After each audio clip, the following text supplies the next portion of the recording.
King Kong's balls. And we are live, so you can stop your little jokes. Ewan, welcome back.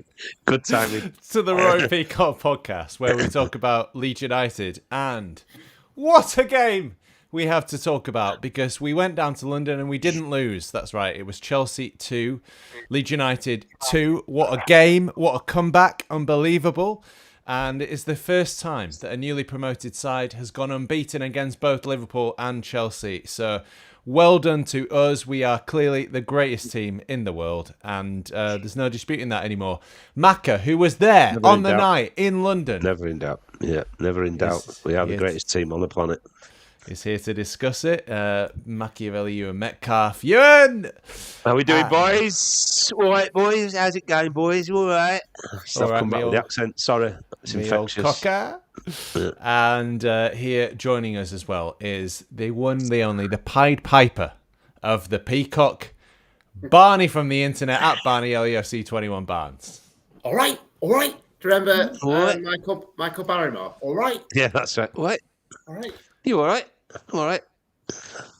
Barrymore. About Michael Barrymore. No, he had a pool party, didn't he? There were allegations, weren't there? It went wrong, yeah. No, but apparently he's coming back on TV.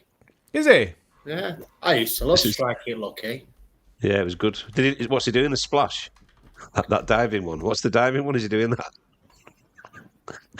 The celebrity diving programme. Oh, dear.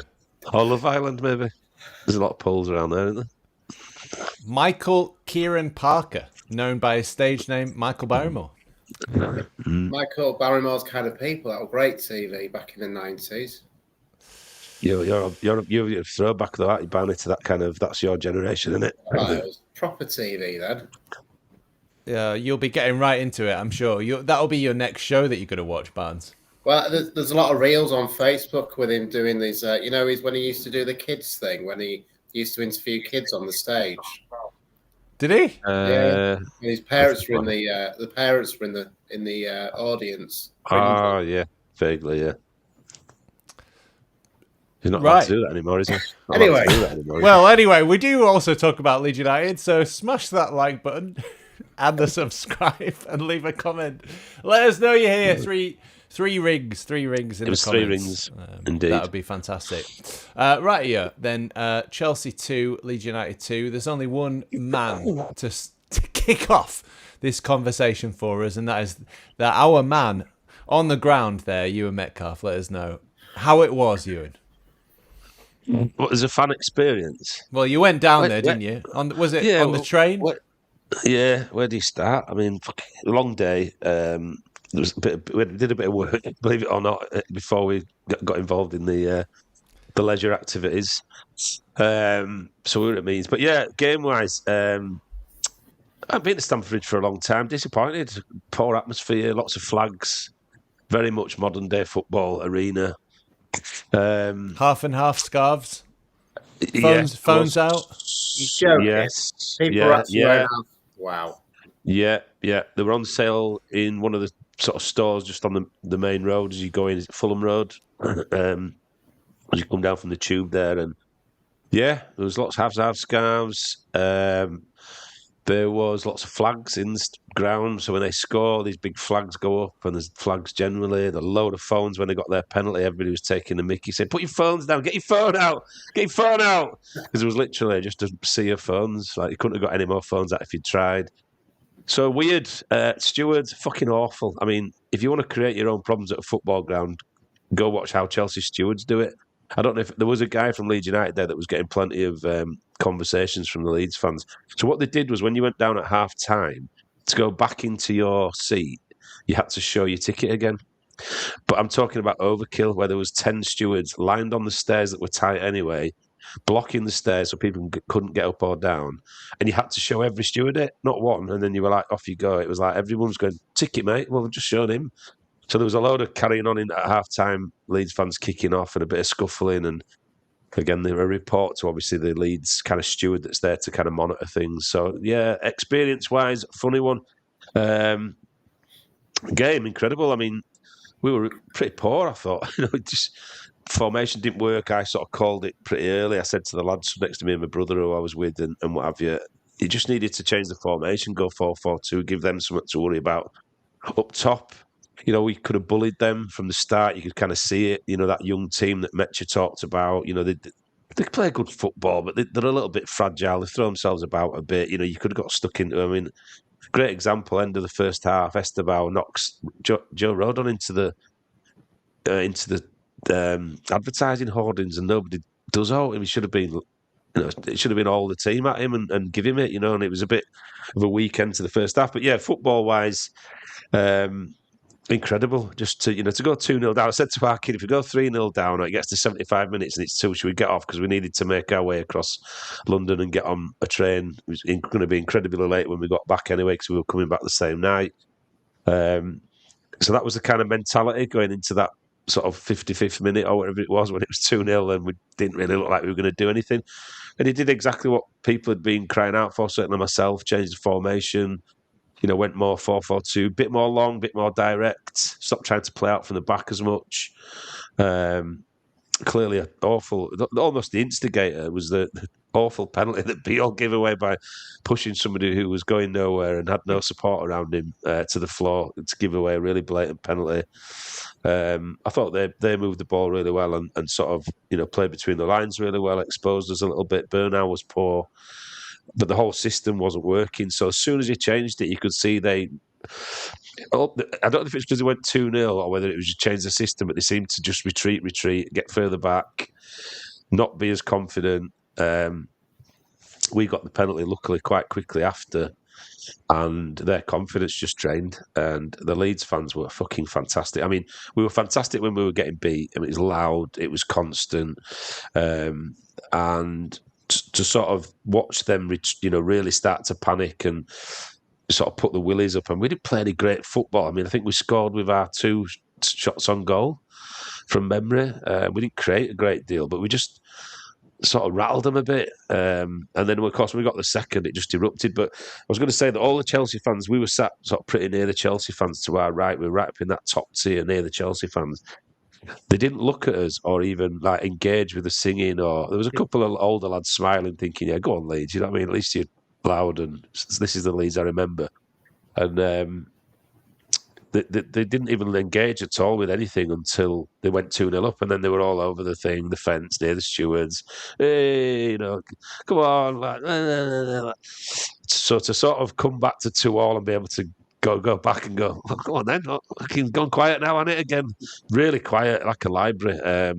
Was fantastic, and we just had a great laugh. And I think the last 10 minutes, sort of few of us were like, the cause of death, Leeds United mentality, because it was just a horrible watch. It's just chance after chance, us just pinned back, them passing the ball around our area, and that miss from Palmer at the end was just the icing on the cake. And then you kind of knew it's not their night. We're going to leave here with a point we probably didn't deserve, probably weren't predicted to get. But as soon as the first goal went in, you saw them panic and the fans think, oh, here we go.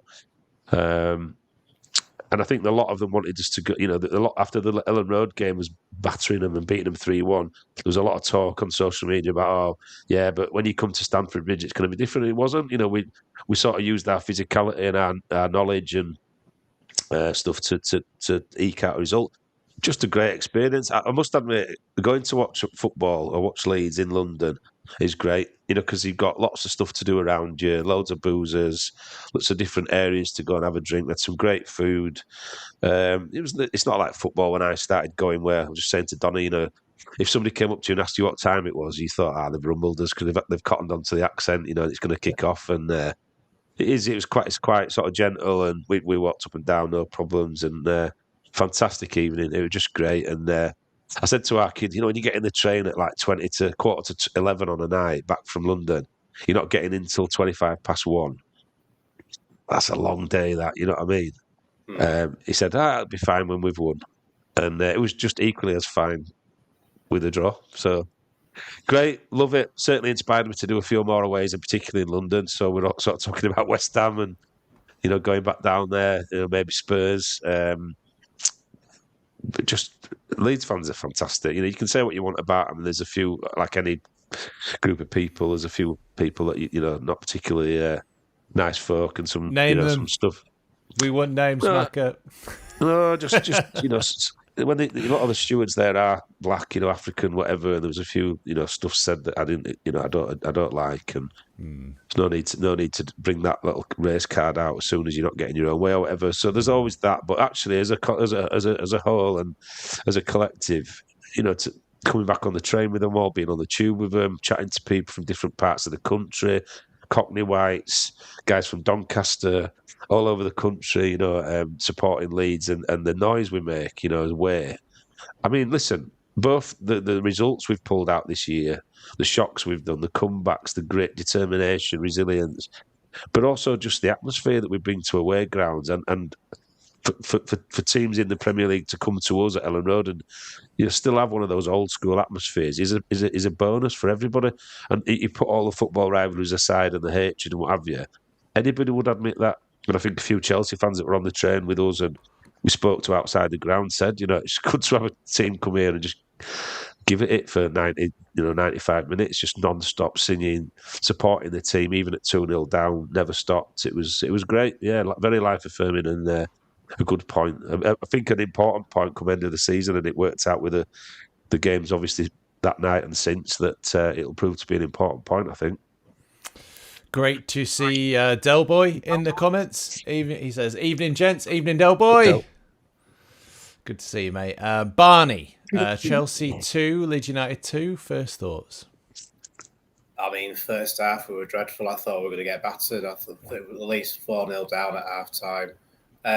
It felt like the players didn't know what system they're meant to be playing. There were some players out of position. There were some players thinking, do I trap that player or trap this player? I mean, the amount of space that Palmer had was ridiculous.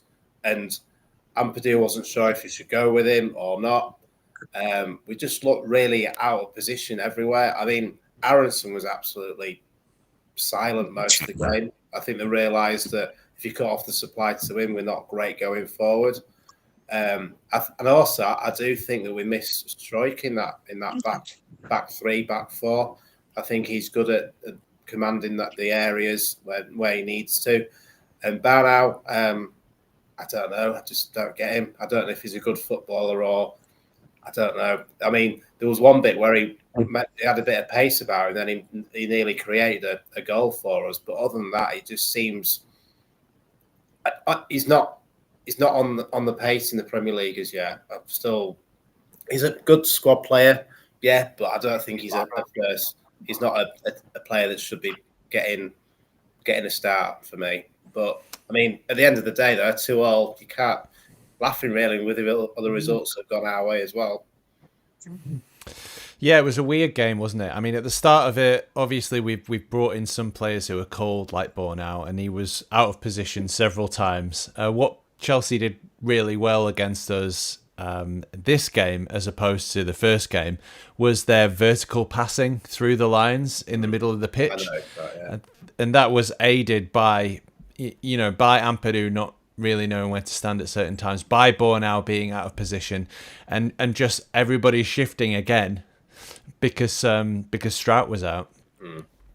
It throws a spanner in the works when Strike's not there because you haven't got the balance. So like Rodon's suddenly on the opposite side of pitch.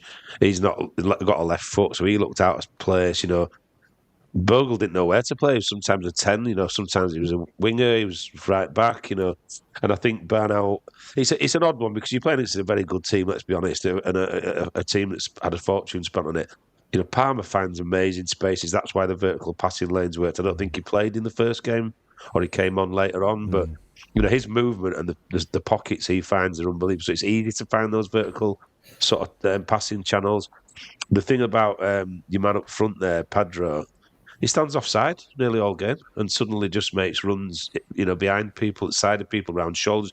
There's an old saying, as a striker, you don't want people to see your shirt number. Well, he fucking see us all night until you were chasing him for that finish. That he finished it really well. They've got a good side, full of multi-million-pound football players. So I think you've got to realise where we are and where they are is, and that's why the great determination. You've got to level it out with something. Certainly, that formation just did not work in the first half. And 20 minutes in, I was saying to the lad next to me, he just needs to go 4-4-2 and get it up top and fight for everything, and battle and try and win a bit up top and keep the ball up here. Yeah, I think that's Sorry, something sorry, that we could do a lot more, is like just scan, just look around, just constantly look around a little bit more, just be a little bit more aware of, where we're meant to be standing and who's in our zone. If we're going to play zone, you need to really own your part of the field. And that was the thing about Pedro, is exactly right. He was getting out of ghosting behind people and getting out of their eye line and then ghosting back into the space then. And you can't do that if somebody knows where you're standing. All right. So who has impressed you then? Let's talk about man of the match. Go a bit early on man of the match. Barney? Bogle, it's absolutely, I mean, the engine on him is just absolutely ridiculous. And he's such a skillful player, really, really technically good.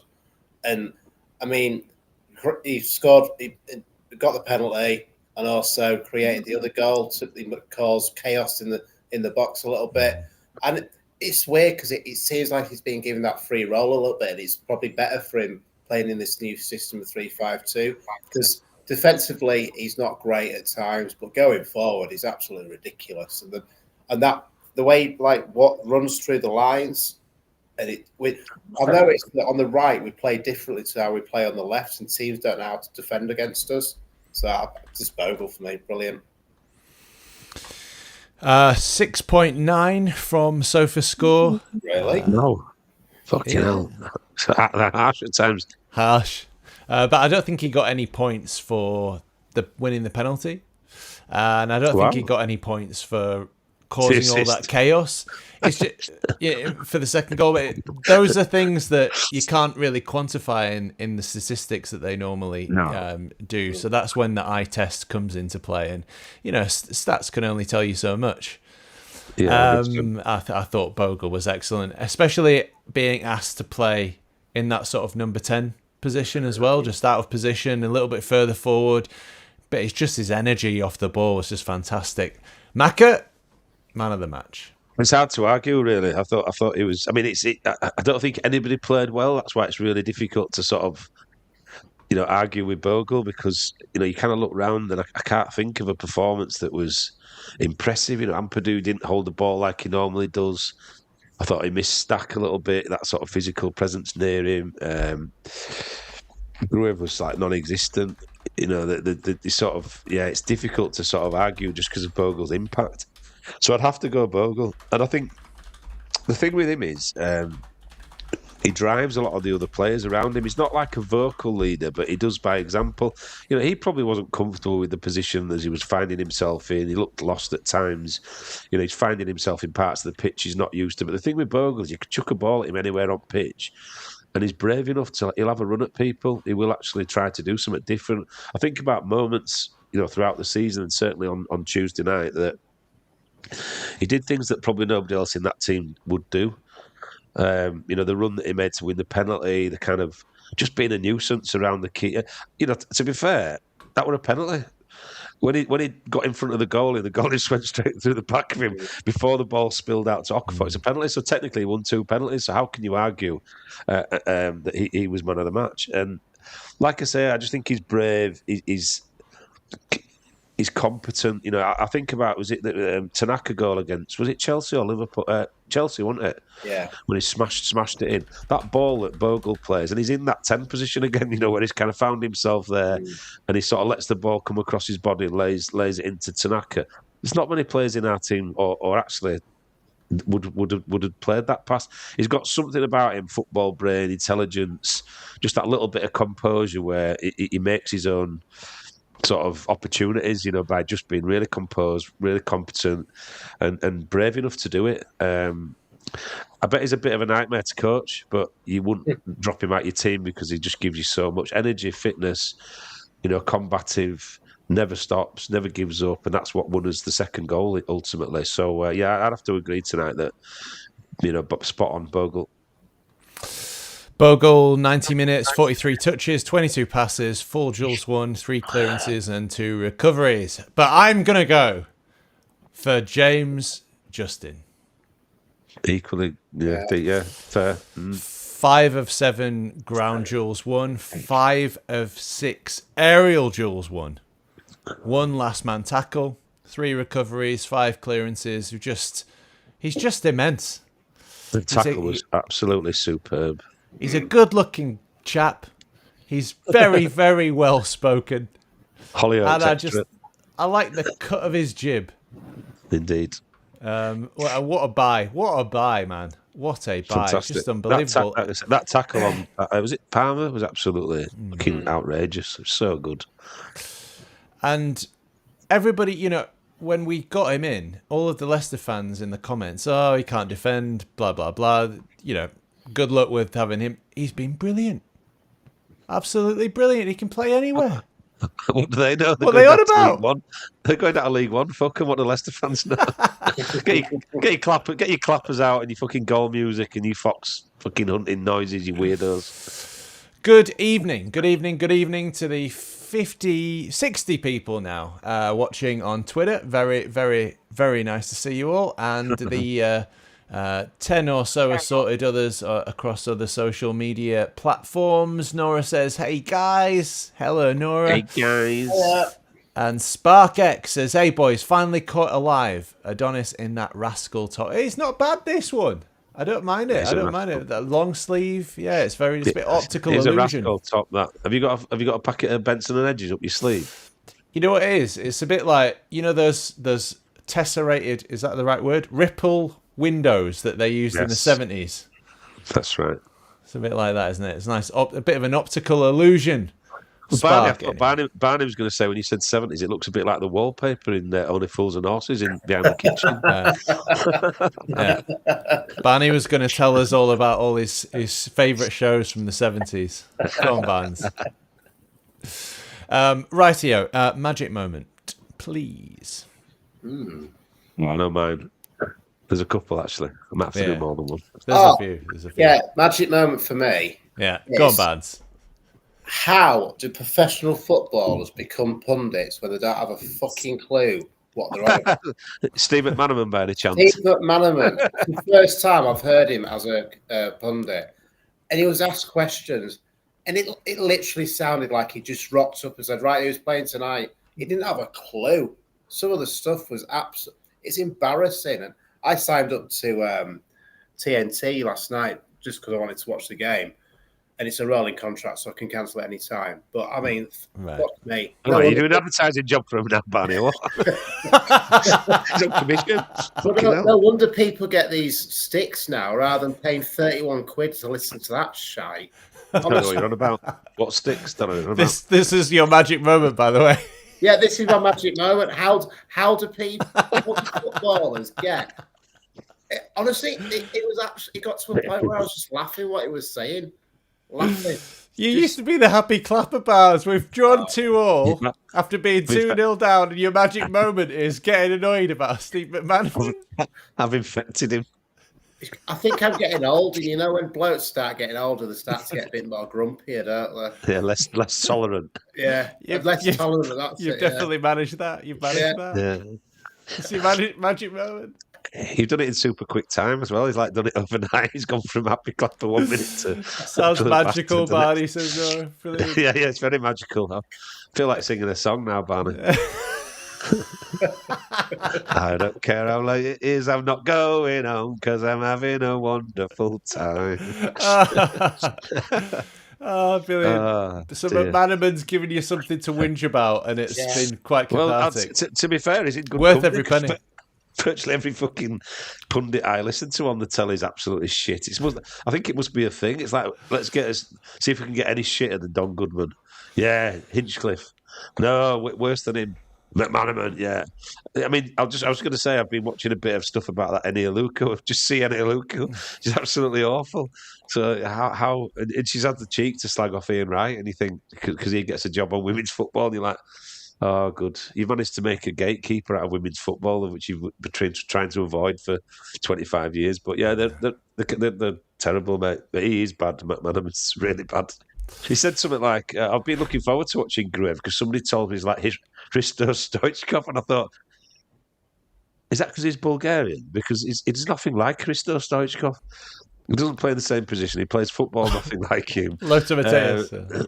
He knew nothing. Yeah, cross between Lothar Matthäus and I think it's not because Farke said that, didn't he? Yeah, After Farke said it. Yeah, the Forest game. But I think Farke was saying it with a bit of tongue in cheek kind of thing. Yeah, Lothar Matthäus. Anyhow, Matt Manaman for the next 90 minutes was like, he's not like that at all. Yeah, well, of course he's not. And if you'd watched any football, Steve, you'd know he was nothing like him. You know what I mean? You didn't even know who Ilya Gruev was before he rocked up at Stamford Bridge. That's the fact. It's brilliant. So I think we need to introduce a new category, Whinge of the Week.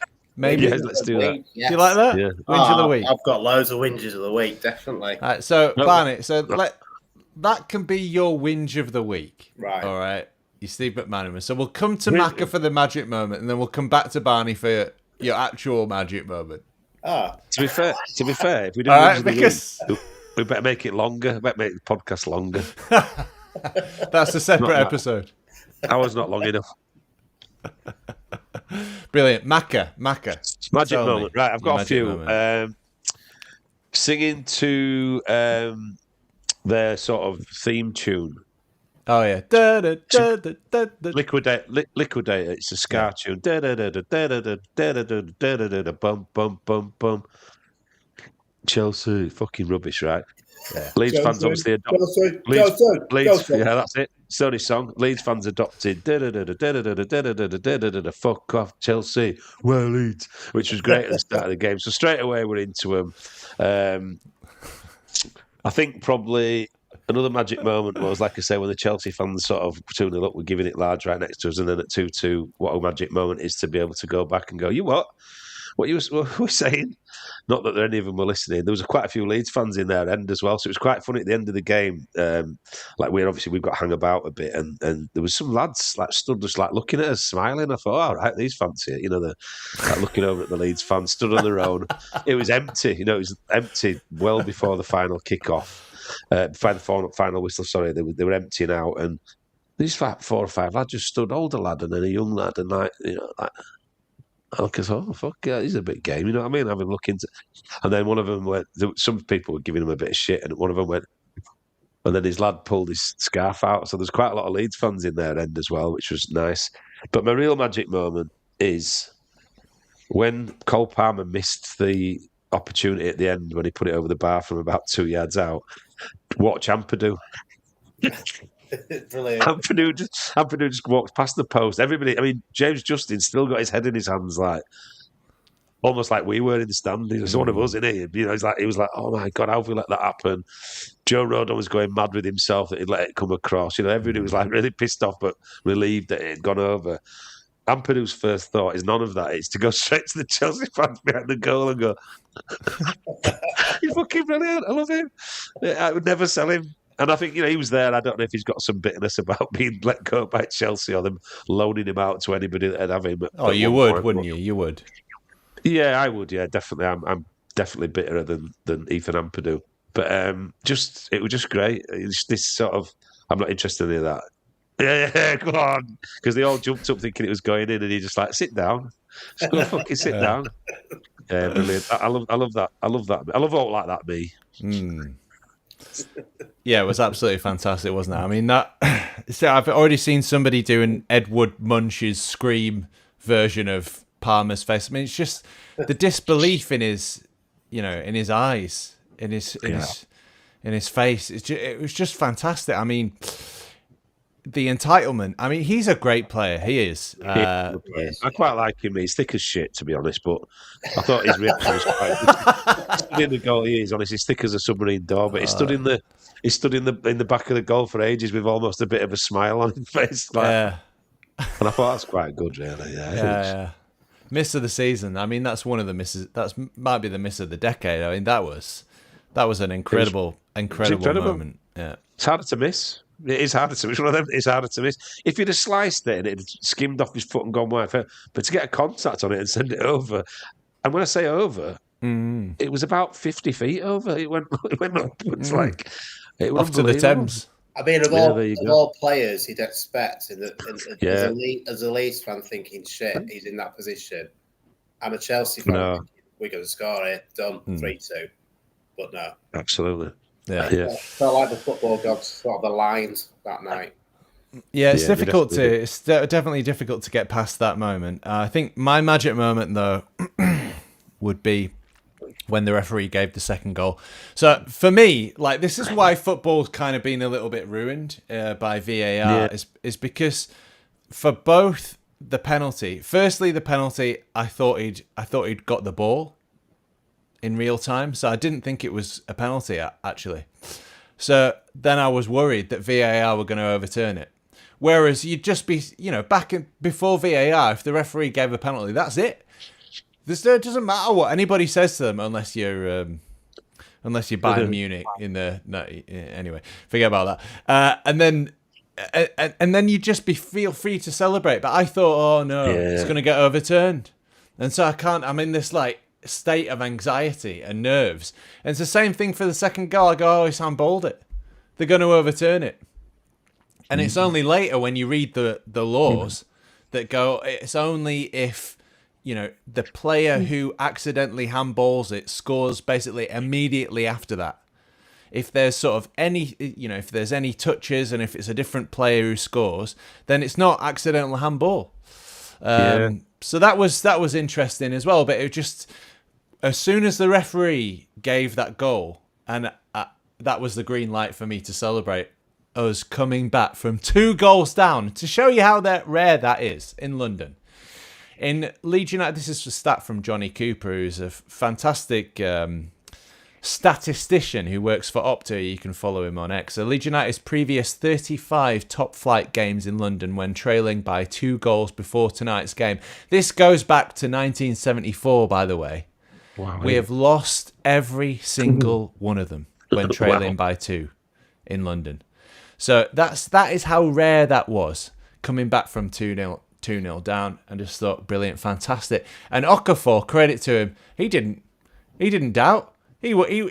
As soon as the ball came to him, he didn't even think about it. He just tapped it in and went off to celebrate. Brilliant. I love that. Okafor as well, very close to being in the shout. I mean, obviously he didn't start, but very close to being in the shout with the man of the match, just for the energy that he brought to this game. I mean, he's a player transformed.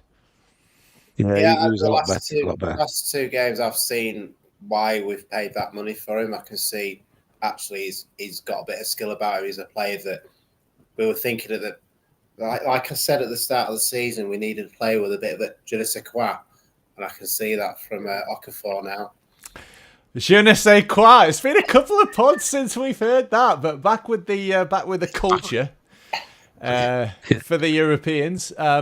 A few of your comments then. Sparks says, the problem with most pundits is they'll never know as much about your club as you do. And you got to say that's pretty true, unless it's Stuart Dallas, of course, or Jermaine Bedford. They don't know much about football, full stop. They don't know about the teams individually. It's the whole, it's like you want to hear insight and learn something when you listen to pundits. You learn nothing. They're commentating on what you can see. They're telling you what your eyes have witnessed. And there's this thing where, Don Goodman's brilliant at it and Hinchcliffe's really good at it. And it's partly because they were very average footballers. But this thing of, I should have buried that. I should get an end. It should get it's not fucking that simple. And you've played and you should know. So it's almost the patronising, like the current footballers, almost like, oh, they're not as good as we were. We'd have buried that. Shut up. Fucking idiots. Yeah, oversimplification. That's what I found from it last night. They're like really patronising where, we just need to get rid of this Leeds United, win the game, there we go, on to the next game. Actually, no, these are professional footballers. They're not just there to get battered and then next on to the next game. At 2-0, there were quite a few pundits who were very confident that the game was over. Which was quite enjoyable after full time. A few more of your comments about pundits. Nora says they probably get the people who talk shit on purpose, just so people talk about it and it drives their engagement. This is the tactics. This is the tactics, because the algorithms on social media are tuned into arguments. Arguments get way more engagement than likes, for example. Yep, and Whinge of the Week. This is we'll make the podcast about an hour long. That segment, and Del Boy on Whinge of the Week says Eni Aluko should get Whinger of the Week. Indeed. And a few magic moments then. By the way, glad to see you get back in focus, Macca. You went a bit blurry for a second there. Nora says... I thought it was just me and my eyes. I'm glad it's everybody else as well. Yep, I'm still recording from Tuesday, playing out on a school night. 2 a.m. you got back, didn't you? Yeah, about that, yeah. That missed goal was beautiful. Says Nora. Spark says magic moment. It's that Palmer miss and the teammates bench and the fan reaction.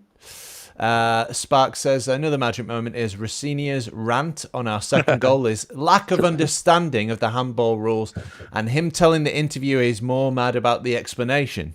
Yeah, brilliant. Yeah. You know what? Just on Rossinia, he looks to me like, you know, one of these Marvel characters who he starts off as like a nerd, a little bit of a nerd type archetype, but then becomes an evil villain. In the end of the day, he's got that kind of a look about him. I thought that when I saw him the other day. Have you seen the video today that's doing the rounds? I don't know if it was at the Leeds game against Leeds, where he's telling the Chelsea fans to shut the fuck up and sit down. Is he? Yeah. I don't know if it was a Leeds game, but it's telling Chelsea fans. Do you know what? Yeah, I don't think. Well, I don't know. I've seen a few clips from recently. I think some of them are taken out of context. But I think that the thing with Real Senior is, if you remember him at Hull, he wasn't that guy. He was actually okay. He was pretty relaxed and he was quite friendly. And it's almost like the minute you walk into that club and you're in London, you're like a big shot and you can carry on like some bellend. Just fucking sit down, mate. Shut the fuck up. If you're a manager of a club and you don't know the handball rule and you've got to have it explained to you, you get mad because the reporters told you something you don't know. You need to readdress the lines a bit and just go back to school and just calm down. So he's his personality has changed massively since he's been involved. But you look at some of the players that they buy and the attitude. Every decision that was made. You look at Beal, fairly stupid mistake, obvious penalty. Nobody challenged it. Nobody went round the referee. But every decision, our penalty, the goal that got allowed, they were round the ref. Literally just trying to influence him, arguing with him, stood in front of him, pushing people out of the way. They're just horrible. They're just a nasty bunch of bastards, but entitled bastards. And he's going to be. It sounds like it's infectious, and he's caught it. I think you were talking about Okafor and the goal. Luckily, all the goals were right next to the Leeds fans as well, so they celebrated right in front of us, which makes it a lot sweeter away. But yeah, I thought they were really difficult to manage as a ref, and on the second goal and the giving of the second goal, the penalty looked really blatant from where we were. It looked like if you're going to give the Beal one for a push, you've got to give that one because even though he caught his legs, he did actually push him as well, and the fall was very natural. You sort of saw, because he's a big ref in him, he's a big lad, isn't he, the fella that ref the game. He's a gym rat. He's a gym rat. Yeah, I think he's juiced up, man. So he sort of allegedly. So he saw him well before when he was juiced up. Yeah, when he was sort of stood at the halfway line waiting to for the VR stuff coming through.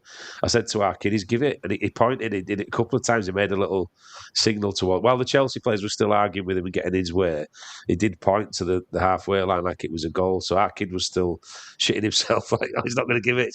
It's too long. Oh, they're going to find a way to rule it out." No, he's giving it. I've seen him point at centre circle twice. So yeah, I think the ref did really well actually in the great scheme of things. We'll probably come on to it later, but and VAR for once, it came through for us twice, didn't it? Well, I am certainly glad that they got those two decisions correct to the letter of the law. That was massively important. It was. If we're doing Ref Watch, then I was the most infuriated, the most angry, the most rage-filled that I think I've been all season during that first half. There was about a 15-minute period where he lost complete control or almost sense. It was like an out-of-body experience. I just thought he's going to give about 30 yellow cards in this game. There's going to be at least 10 sendings off because he backed himself into a corner where he was given yellow cards for challenges where nobody had been touched.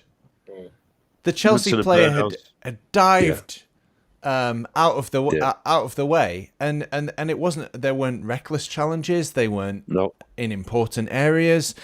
It was early on in the game where you normally see referees give a little bit more leeway. There were no injuries. It's not like these tackles were dangerous, and he backed himself into a corner where there was going to be no consistency because he couldn't keep giving yellow cards for the similar events that he'd already given yellow cards for, and I was losing my mind. I could not believe what he was doing because as soon as Chelsea figured out that they could work him like that, they were diving constantly. Yeah, I mean, there's got to be some. They talk about they changed the rules on time that keepers can hold the ball and what time wasting. There's got to be more yellow cards for play acting and diving. And I'd love it if VAR. You think about what that could be used for. If during a game, something gets given and VAR actually say, "Hang on, no, the ball goes out, ref." That last one you give, reverse that and give the kid who's dived the yellow card. I'd love that because there's too much cheating, and they're I've talked about their sort of playing to the ref and moaning and kind of every decision and throwing the toys out the pram constantly. They dived a lot. I mean the burnout and the Goodmanson challenges were not yellow cards. In fact, they were borderline not a foul because Goodmanson can't move. What's he supposed to do? Let the kid pass through him through osmosis? It's like. He ran into him and he gets. I mean, there was some cinemas. I guess that the headline to that is why was Esteban not booked at half time? He took half time as a way out because he literally waited for Rodon to play the ball when he smashed Rodon the advertising hoardings. But he booked two people for a completely innocent. Nobody got injured. Rodon, who never stays down, was down for about 5 minutes into the interval. And it was a cheap shot, and he's a little prick, him, that Esteban. He got bullied off at Ellen Road, and fucking Goodmanson bullied him, and fucking had to get subbed off. So he just used half time as an excuse not to deal with that incident. So actually, I thought he was doing well, but you've just wound me up now. I'm fucking wound up about him. It was shit. His grades have just gone down. Just mentioning that Rodon incident, I've just gone. Yeah, it was bad. That it was bad. Yeah. God, it was awful. It was just terrible. He was just he didn't have a very good first half. Okay, he didn't. But he's out of position. This is my English, my British understatement kicking in here. Oh, sorry. Yeah. Oh dear, we better move on quick from that referee. But just quickly on VAR, the thing is, it's got to get much faster. If it gets faster, then they can start bringing in things like let's check for a dive. But it's got to get a lot quicker. It has to get retrospectively, way quicker. Not even in game, after the game. If you go back and review that match and go, he's dived, it gets retracted, that's the yellow card goes, and there should be a lot of that because, a lot of work though, isn't it? A lot of work. Oh, they're not going to give themselves that much work. They get paid enough, cheeky bastards. They're not going to do it. 116 people watching on Twitter and about 20 or so on other social media platforms. We should start some arguments. Let's start some arguments. If that takes people watching, let's fucking argue more. I hate you, Barney. Brilliant. Let's get the algorithms up. Yeah. There's so much love in this. There's so much love on this channel. A few of your comments. Hey, Hey, Dennis. Hello. I've got blurred me. And I've gone. I'm back. Hello. Who am I? Am I real? I'm in an existential crisis here. Am I here or am I not? What did you hear? Nothing. You're here. You're there. Okay, pinch myself. Dennis. He's every fucking where. 1997. Donny Stores. Lads. Got a bit late here, been so lucky against Chelsea. To be fair, on the positive side of things, I can say that Jayden Bogle truly wanted to win that game. Oh, he was immense. Jayden Bogle. Nora says, thanks for bringing the culture, Barney. This is when you said, you didn't say je ne sais quoi, did you? You said, what did you say? Oh, you did, yeah. Quoi. Like that. Quoi. Quoi. Quoi. Barney, full of the joie de vivre. Thanks for bringing the culture. Would be just whinging and swearing if you weren't there with your classy bit. Saying it in the discotheque. That's a podcast review and a half. This podcast would just be whinging and swearing if it weren't for Barney saying je ne sais quoi once. You'll never sing that.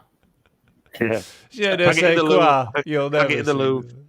Hang it in the Louvre. As far as Birmingham City prediction, says Dennis, Leeds United 1, Birmingham City 0. Sean Longstaff will score the winner. Old.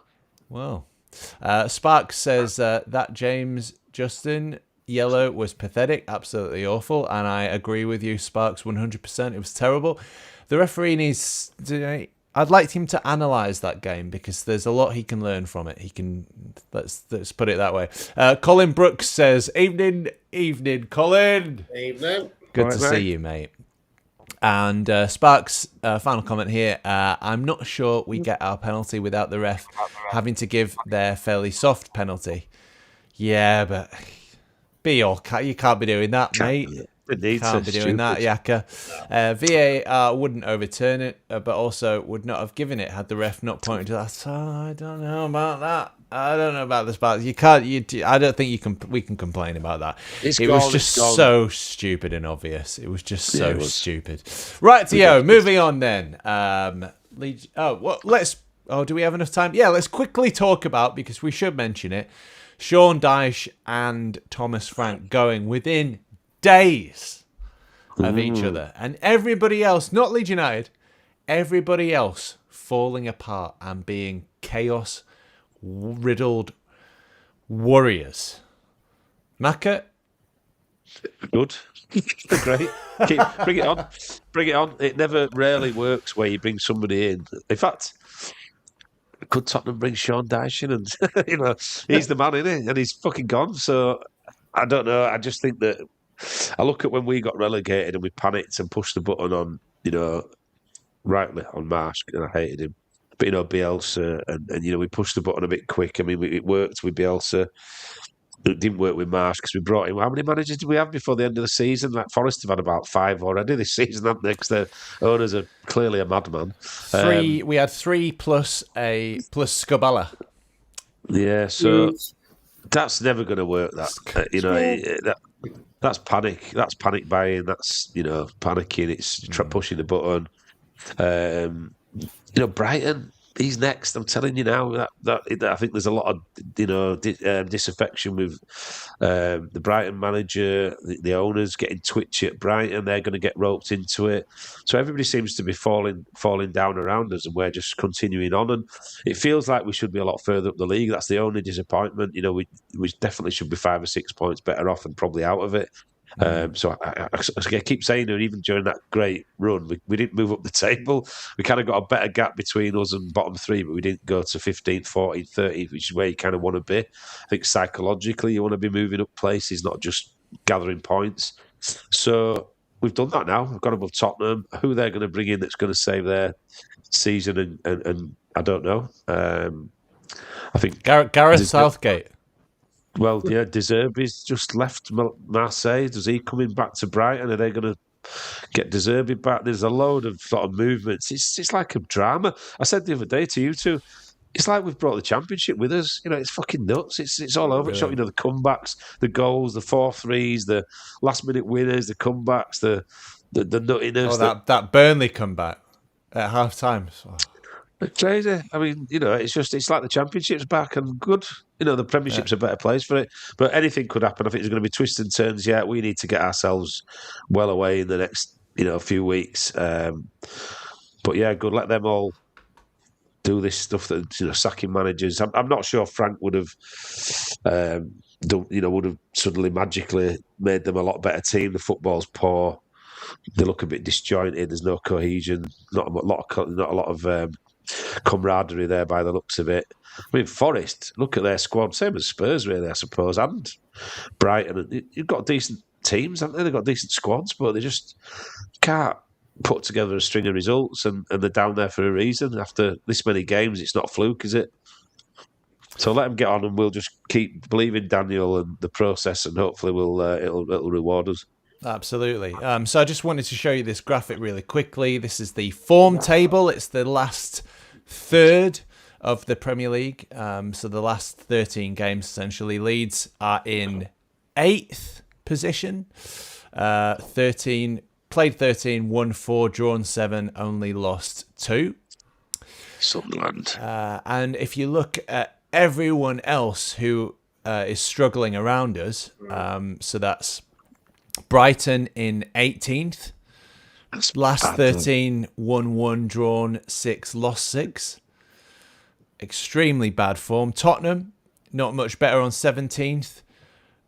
Won 2 games in that time. Crystal Palace only won 3. West Ham only won 3. Sunderland only won 3. And Forest only won 4. So Leeds all the way up there in 8th. And with some fantastic fixtures to come as well. Absolutely. I think good home fixtures, which is massive. I think, can I just say something really quick? We were with a Spurs fan on the train coming back from London, and he was telling us his season ticket was £1,800 for his season ticket, and he's seen them win twice at home. It's £900 a win. It's like, wow. Brilliant. The thing with Spurs is, though, I'm a firm believer if they were a club in London, they wouldn't have that stadium. They'd probably be relegated by now. And it's no coincidence they came 17th last season as well. So, and if you actually look at that squad, even if you got a really good manager in, I mean, Conte were there, and there's been other managers that have been in. It's not a brilliant squad. There's not some standout players there. You think they're just a very average sort of mid-table team. That's probably one of the things that happens with teams is that you're 1 or 2 transfer windows away from being a bit of a disaster.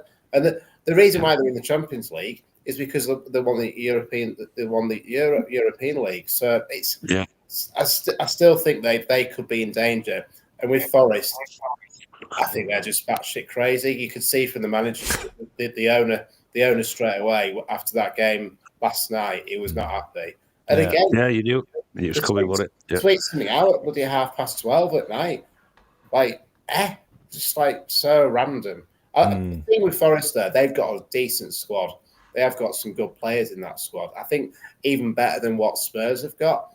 But I think if you've got onto your 4th manager already, and they're talking about bringing Pereira in that got sacked at Wolves, who had the worst record for Wolves already. Yeah, it's not looking good for them. He's in. So he came in last. Is he in already? In now. At where? Forest. Vito Pereira. The thing is, he did come in to Wolves when they were struggling, and he sort of turned it round in a very short period of time. So it might be a short-term solution, but it just, like you said about Spurs, they haven't got a good squad. Fucking hell, mate. They just don't perform. It's not that. Van der Ven, Xavi Simons, Archie Graysby would probably be one of their better performers. He's brought in as a kind of young prospect. They have got a good squad. Romero's clearly don't want to be there, and he's detonating things, talking about the ownership. He's had 4 red cards already this season. That's your captain of your club with 4 red cards already. No, but they have got a good. They just don't perform there for whatever reason. And the thing is, I listened to Ange Postecoglou talking today, and he was saying that when they were, preparing for the final last year, the Euro final, he was kind of building the lads up, saying, the preparation was right. They felt like they were going to win. Everybody was calm and relaxed. And Daniel Levy came down and said, everybody seems really relaxed and calm. He's like, yeah, because we're ready. We've got this. And he went, I've been to 8 semi-finals and I've never won one of them. Oh, that's a good team talk. The lads will be buzzing off that, So it's a mentality thing. You talked about self-fulfilling prophecies and stuff. They believe that they're going to fail. That whereas winners don't. And I don't care who you bring in. They've spent a fortune on that side, got an amazing stadium.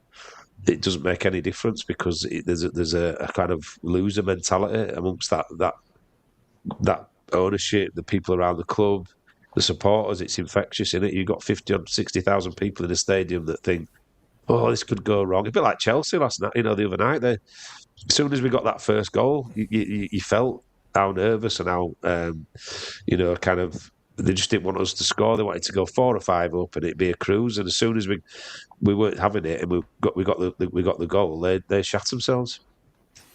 Right, moving on then, very quickly because we've blown out our time budget this week, unfortunately. Birmingham City versus Leeds United. What are we thinking? I guess give us a few thoughts, maybe on Birmingham City games over the years, and then a score prediction. Barnes? Quickly from me, I'm going to the game. Every away game I've gone to, we've not lost a game yet. I think. How are you getting there? I'm getting a lift from my uncle. Ah, because we're going as well. You could have got a lift with us. Not Uncle John. Uncle John. Sweet. Tell him I said hello. Tell him his nephew said. Tell him his nephew said hi. Yes, sir. I can just wait. I can just see what the media is going to say about it. It's like 2 American owners head to head. They've got bright ideas how they want to have these football clubs in the Premier League and stuff like that. But I think that we've got a strong enough squad to rotate a little bit, and I think we'll probably win 2-0 because they haven't set the Championship afire this season. I think they're 4 or 5 points outside the playoffs, where they were probably thinking they'll be in the playoffs this season. So I think we'll do it, definitely. Yes. Everybody in the Championship's 4 or 5 points off the playoffs. I think it's a fucking nuts league, isn't it? Yeah, they smashed League One, didn't they? By a record points total.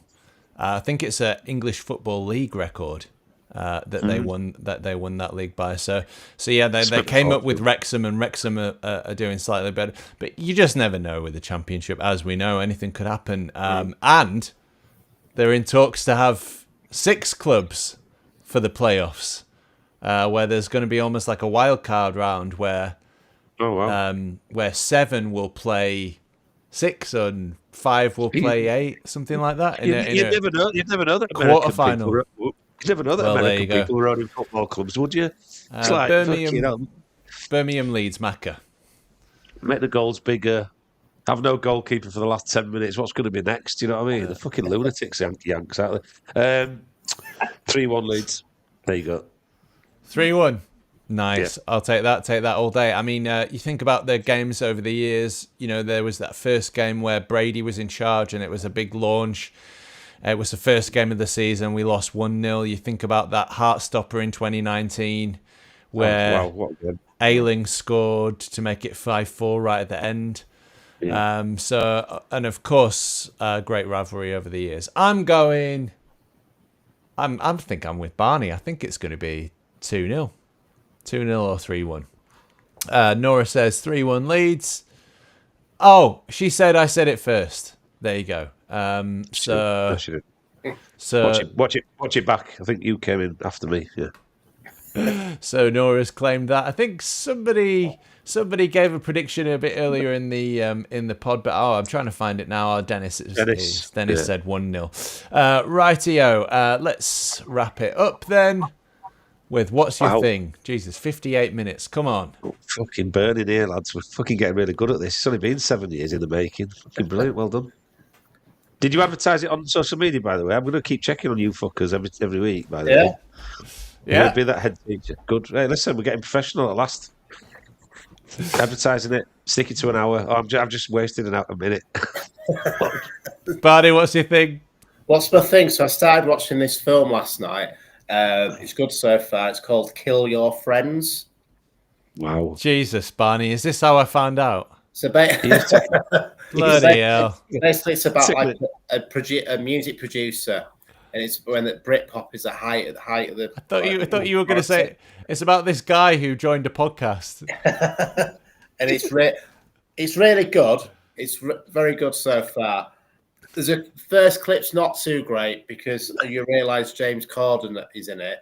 You can Oh, skip wow. across that, but it's a really good film. It came out in 2015. It's very good. So Kill your friends. Kill Your Friends, it's called. Is this the most recent thing that you've ever seen? Started watching it last night. Yeah. 2015. No, what I mean is the It's catching release up. of it. Yeah, it's 10 years behind now. Well, This is too well. I was going to say the Winter Olympics, and I've started watching some of Fuck the Fuck that. ice skating, which I thought, Christ, I am getting old, because some of it was like, wow, that's how they managed to do that. Winter Olympics is good as well. I tell you what, Barnes. I tell you what. Nora has driven me to watching the Winter Olympics, and some of it hasn't been bad. I mean, the skiing's brilliant. I've been skiing a few years ago, and it's so good skiing. But how they do that skiing is absolutely off the reds. Did you see the French guy? Up and down like that really quickly. Oh, the moguls, yeah. What are you watching? Fucking going up and down like that. That's not skiing. I would need replacement knees after about half a second, 0.1 of a second. The first mogul, boom. Both knees gone. The kneecaps just explode. Well, it's like that American who came back from a ACL injury weeks after, and then she's done her ACL in again, and she had to get airlifted again. Mental. Bloody hell. Expense. Just leave her outside at mountain. But Wolves. Wow. Do you know, you see the French guy that came down and got his knackers on the flag? That's fucking brilliant. He went straight through a slalom flag and he was like, oh, and just stopped straight through his bollocks. Yeah. I'm not watching that shit. I'm not wasting my life watching that shit. That wasn't your thing, but that was his thing. His thing. It was his thing. Not anymore. It was his thing. Now up in his earlobe somewhere. Am I doing my thing? Yeah. Have you finished planning with all your things now? Yeah. Yeah. What was the film called? Kill Your Friends. Kill Your Friends. Okay. Don't be getting any ideas. No, I've thought about that for years. Don't worry about it. It's not new for me. My thing is, people stop drinking fucking Madri. Stop drinking any of these shitty beers that they pretend come from. I mean, I've been to Spain quite a few times. I'm more Spanish than Madri, right? It has never fucking been near Spain. The nearest it's been to Spain is Birmingham. Stop drinking shit beer because they put a Spanish waiter that looks like Eric Cantona on the can, and they put Excepcional and they put Madrid on it, and you get fucking wanked off over, oh, look at me with my Spanish beer in my nice glass. Stop it. Just fucking stop it, right? It is fucking piss water. It's shit. I'd rather not drink. You know, if that was the only beer left, I would stop drinking. Whinge of the week. No, it's a bit of my thing, whinge of the week. And it's important because, you know, usually my thing's positive and it's giving people like things to watch and so on. So we've done that a lot, right? Nobody's done.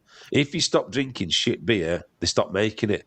So I said to the lady that was serving behind on the train on the way back, have you not got anything else other than Spanish Carling? And it took her about 25 minutes to stop laughing. She said, I've never heard that before. You've not ever heard the Spanish Carling? Why do you call it that? I mean, why do you think? Because they pretend it's from Spain and it tastes like fucking piss water Carling. It's like Foster's. So I bought 4 cans of it on the train at extortionate prices. I hastened to add, right? And literally got about a quarter of the way through it and fucking gave them all to our kid. I said, you drink that. They're shit. And the lad sat next to us on the table like, why have you bought that? It's because we were so late getting back to the train station, we had to buy train beer. And the choices were Carlsberg, Madri, and Thatcher's Gold cider. I know, fucking grim. But I'd rather not drink. It's piss water. Don't buy it. Stop doing it. Stop falling for the marketing shite. It's never been in Spain or Madrid. It's made in England. It's shit. Stop drinking it. Is this one of those things where they don't sell enough, so they've had to do a commercial deal with Northern Rail, for example, in the same way that, you know, Pepsi Max have done a deal with Ellen Road, where that's all you can buy there. That's what you talk about, train beer, where there's not exactly a lot of... It's served in pubs. You go in a pub, a perfectly reasonable pub. I mean, one thing I was going to say to you was, I went in some you know Barney, because I sent you some photographs, but I went in some fantastic old London boozers where tiled floor, fucking chandeliers hanging down from the roof, beautiful domed fucking ceilings. You know, like in these little, like just a door you walk through. There's this beautiful door, like pub world opens up to you, and great beers, great Guinness, lovely beer, but. It is served in pubs a lot. You go in and what's the choice? Madrid. What the fuck is that doing there? I take exception to it now in the pub. It's not just trains. It is everywhere, and we need to stop it. As a country, you think about the amount of breweries we've got in this country, local breweries, Ossett, Kirkstall, Northern Monk, all over the country we've got brilliant breweries working really hard to stop buying that mass-produced shit pretending to be Spanish. It's fucking rubbish. Stop doing it. Sorry. I'm going to shut up now. So we've never needed a segment more than whinge of the week. Yeah, because otherwise whinge of the week takes over every other segment. Whinge of the week stole Barney's magic moment from him. It stole it. It stole. You could have said Cole Palmer.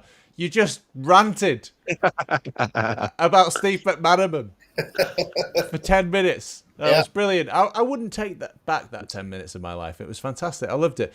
And Macca, your thing's gone. It's been destroyed. It's been replaced by Whinge of the Week. By Madry. Madry was your thing. No, but I've got to spread the word. It is my thing because I feel like I'm a prophet. Like I'm trying to say to people, listen, if we stop doing it, we get better beer. And I love beer. Me and Barney love beer, don't we, Barney? So I'm just doing I'm doing a gig on local breweries and drinking good beer and just enjoying the finer things in life rather than just. It feels like I've come from a generation where you drunk any old shit when you went out on a Friday night. Whatever beer was. You didn't even say what the brand was. It was a pint of lager, mate. You didn't care. And we're going back that way because we're drinking Madry. So stop doing it. And I will hang my hat on this. If Madry want to come forward and fight me on it, take me to court, I will prove it's piss water and nobody should drink it. And I will win. Aaron Brockovich style, I will fuck you in court. Trust me, I'll get the hearts and minds. Don't you worry about it. Ewan Brockovich.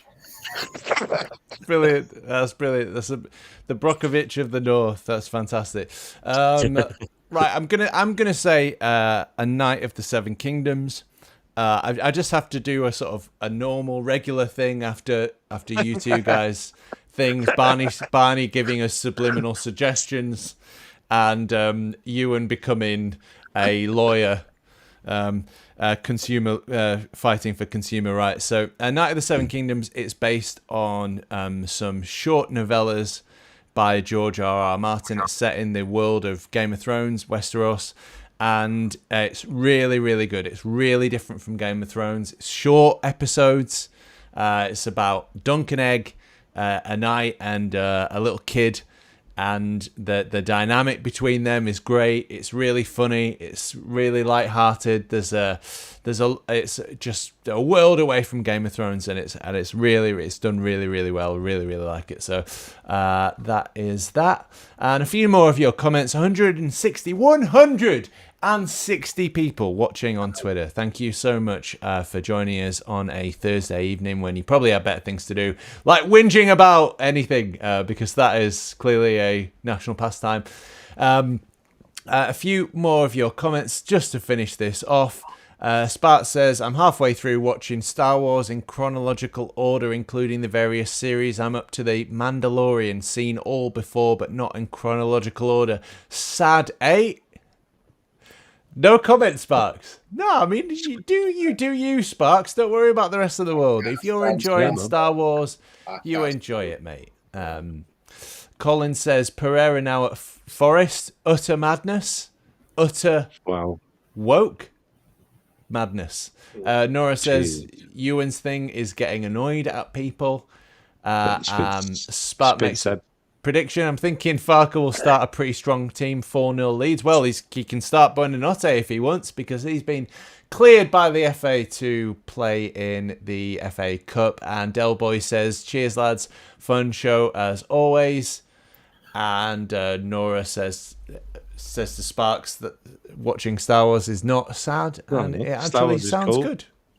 Sounds good. Yeah, Well, Nora's just put in the chat about Corona with a slice of lime on top. Oh, fuck off. Do you There's know another one. the reason behind that? There's a little fact for you here that will end I'll up. give you one. Because it's that shit. You have to put a lime in it just to drink it. Is it that? No. So in Mexico, they put limes in the Corona to get the flies away from the beer, and they don't actually use the lime to drink. It's just to keep the flies away from the beer. What, so they take it out every time they have a little... Yeah. Bloody heck. There's a little fact for you. You know that somebody from England, this is what I'm talking about, marketeer's dream, right? Somebody from England has gone to fucking Mexico and gone in a bar and gone, oh, this is cool, isn't it? You know, hipster. This is cool. Look at us with the Mexicans in this little bar, this back street. Oh, they put lime in the Corona. That's what makes it drinkable. No, they're like taking it out and having it, but they've not spotted that. And then they've gone home and told people, then bars are starting to put lime in Corona and pop it in so you have a little... But what I will say is, biggest exporter of beer in the world. Mexico. Yeah. Yeah. How? And I think it's that drink. It's got to be to America, by the way, because nobody else is buying any of that shit. And it's Mexico's one of the biggest beer exporter in the world by quite some way. And yeah, Corona's shit as well. Cerveza.